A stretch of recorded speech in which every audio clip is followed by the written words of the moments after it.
প্রিয় বন্ধুরা, এই খুব গভীর একটি পাহাড়ে এসেছি আমরা আজকে। আর রাস্তা দেখুন, এখানে কোনো মানুষ নেই, জনমানবহীন। আর চারিদিকে বাংলাদেশের মতো যে ঝিঝি পোকা আছে, এই ঝিঝি পোকাগুলো ডাকতেছে। এই রাস্তা দিয়ে আমরা আসছি গাড়ি দিয়ে, এই যে আমাদের গাড়ি। আর যে একটা ভয়ঙ্কর রাস্তা, যাই হোক ভিতরে প্রবেশ করে ফেলেছি। এখানে একটা গরুর খামার দেখতে পাচ্ছি ওপাশে। আর এখানে গরুর পানি দেওয়া হয়, যেগুলো ছাড়া গরু থাকে, মোটামুটি সবগুলো গরু ছাড়া থাকে। এখানে গরু পানি খাওয়ানো হয়। আর এখানে একটা পুরনো বাড়ি দেখা যাচ্ছে, দেখি একটু পাশে গিয়ে। সুন্দর গাছগুলো, প্রত্যেকটা গাছে ঝিঝি পোকা ডাকতেছে, শুনতে পাচ্ছেন?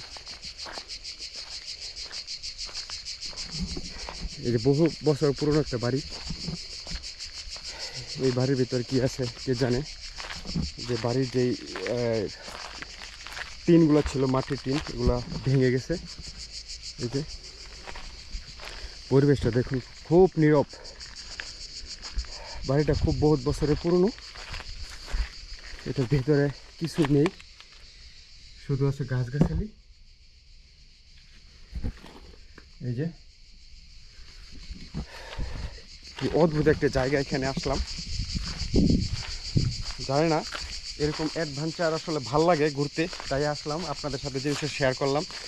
এই যে পিছনে যে বাড়িটা দেখতে পাচ্ছেন, এটা সম্ভবত এটা এই পাথর দিয়ে বানানো হয়েছে, সম্ভবত বহুত বছরের পুরনো।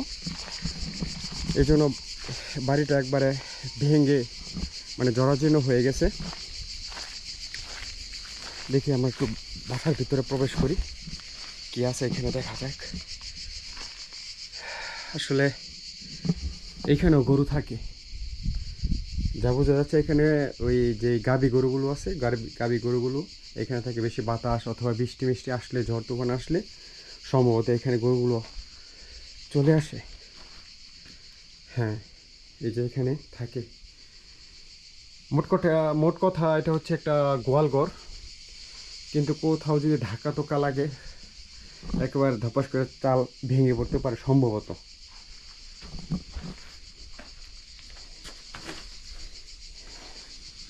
কি একটা অদ্ভুত জায়গা। এই যে এখানে গরু খাবার টাবার দিত।